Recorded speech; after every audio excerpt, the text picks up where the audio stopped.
పాలనలో బస్తీ దవాఖానాలు అధ్వానంగా తయారయ్యాయని మాజీ మంత్రి హరీష్ రావు మండిపడ్డారు. పేదల ఆరోగ్యం కోసం కేసీఆర్ బస్తీ దవాఖానాలను ప్రారంభిస్తే సీఎం రేవంత్ రెడ్డి వాటిని నరకప్రాయాలుగా మారుస్తున్నారని హరీష్ రావు ఆరోపించారు.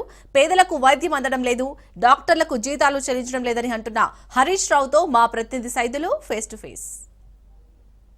షేర్లింగంపల్లి బస్తీ దవాఖానా సందర్శించారు మాజీ మంత్రి హరీష్ రావు. ప్రస్తుతం మనతో మాట్లాడేందుకు మాజీ మంత్రి హరీష్ రావు గారు. సార్ చెప్పండి, బస్తీ దవాఖానా సందర్శించారు, ఎటువంటి సమస్యలు మీకు మీ దృష్టికి వచ్చాయి? నేరుగా ఇక్కడ ఉన్నటువంటి డాక్టర్లను అడిగి తెలుసుకున్నారు, పేషెంట్లను అడిగి తెలుసుకున్నారు, ఏం చెప్పారు సార్? ముఖ్యంగా ఇప్పుడు బస్తీ దవాఖానాలు అనేటువంటివి బస్తీల్లో ఉండే పేదలకు సుస్థి వస్తే దాన్ని నయం చేయడం కోసం బస్తీ దవాఖానాలు పెట్టారు. దేశంలోనే మొట్టమొదటిసారిగా 350 బస్తీ దవాఖానాలను కేసీఆర్ గారి ప్రభుత్వం హైదరాబాద్ నగరంలో పెట్టింది. దీన్ని కేంద్ర ప్రభుత్వం కూడా మెచ్చుకొని తెలంగాణ లెక్క దేశం మొత్తం కూడా బస్తీ దవాఖానాలు పెట్టమని చెప్పారు. కానీ రేవంత్ రెడ్డి ప్రభుత్వం వచ్చిన తర్వాత ఈ బస్తీ దవాఖానాలను పట్టించుకోవడం మానేశారు. లోపల పోయి మేము సిబ్బందిని కలిస్తే పాపం అక్కడ డాక్టర్ గారు, స్టాఫ్ నర్స్ గారు, అక్కడ పనిచేసే సిబ్బందికి 5 నెలలు 6 నెలల నుంచి జీతాలు రావడం లేదు. 5 నెలలు జీతాలు రాకపోతే వాళ్ళ ఇంటి కిరాయి ఏం కట్టుకోవాలి, వాళ్ళ పిల్లల ఫీజులు ఏం కట్టాలి, వాళ్ళు ఎట్లా బతకాలి?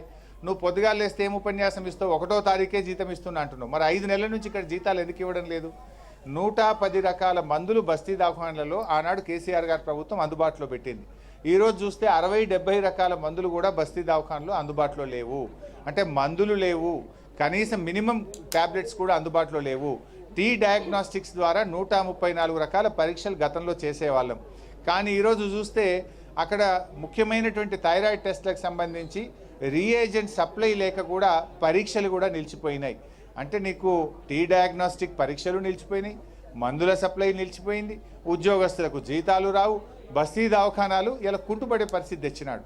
కనీసం ఒక్కనాడన్నా వైద్య ఆరోగ్య శాఖ రివ్యూ చేసినవా, బడ్జెట్ ఇస్తున్నవా? మేము టిమ్స్ ఆసుపత్రులు స్టార్ట్ చేస్తే 2 ఏళ్ళే వాటిని మూలకే పెట్టినావు. వరంగల్ హెల్త్ సిటీని ఆన్నే బండుకోబెట్టినావు. కేసీఆర్ కిట్ బంద్ చేసినావు, న్యూట్రిషన్ కిట్ బంద్ చేసినావు. ఇవాళ మెడికల్ కాలేజీల్లో పిల్లలకు స్టైఫండ్ రానటువంటి పరిస్థితి ఉంది. ఆరోగ్యశ్రీ 1400 కోట్లు బకాయిలు విడుదల చేయకపోవడం వల్ల ఆరోగ్యశ్రీ ఆసుపత్రుల్లో ఇవాళ సేవలు నిలిచిపోయే పరిస్థితి ఏర్పడ్డది.